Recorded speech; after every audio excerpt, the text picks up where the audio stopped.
এটিকে ফেলে দিব সবকিছু। আরে আরে খাচ্ছুনি, এটা ফেলছিস কেন? এটা তো ভালো জিনিস। আরে এটা ভালো জিনিস না, এটা রাস্তা থেকে পেয়েছি। আর এটা খেতে পারবি? আর দৌড়ু, এটা তো খাওয়া যাবে, এটা সিদ্ধ করতে হবে, বুঝছিস? সুন্দর করে পুড়ে তারপর ধুতে হবে। আরে আচ্ছা, এটা কথা বলিস না তো, তুই যা এখান থেকে। আমি এটা ফেলে দিচ্ছি যে এটা আমি খাবো না, আমাকে আমার কাজ করতে দে, ঠিক আছে? তাহলে তুই থাক, আমি চলে যাই সেখান থেকে, নিজে এটাকে খাবো, ঠিক আছে? আরে আরে তুই কি করছিস বন্ধু? আরে এটা ফেলে দে, এটাকে তোকে নিষেধ করেছি রে ভাইয়া, তুই তারপরে গিয়ে এই কাজটা করলি।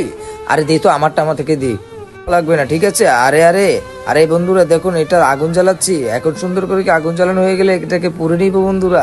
আর এটা পুরা হয়ে গেল, এবার এটাকে আমি সুন্দর করে ধুয়ে মেজে নিব বন্ধুরা। এই তো বন্ধুরা, ধোয়া শেষ, মাজা শেষ। এবার আমি এটাকে সুন্দর করে তুলবো এবং কাটাকাটি করব। আমি তোকে বলেছিলাম না, দেখেছিস কত সুন্দর মাংস বেড়েছে? তুই তো আমার কথা বিশ্বাস করিস নি। এবার এসেছিস তুই দেখতে, দেখ এটা কাঁচাই কত মজা লাগে। খুব স্বাদ রে, এই তো খুব স্বাদ লাগছে, দেখেছিস?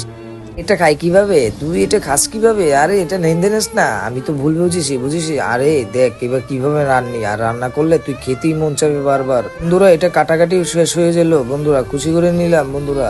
আর এখন আমি দেখুন বন্ধুরা, একটা বল নিব নিচের থেকে, আর বলের ভিতরে ঢেলে দিব বন্ধুরা, আর সুন্দর করে রান্না করে নিব। আর বন্ধুরা ভিডিওটা ভালো যদি লাগলে প্লিজ একটি লাইক, কমেন্ট, শেয়ার, সাবস্ক্রাইব করো প্লিজ। আল্লাহ যেন তোমার মনে আসে।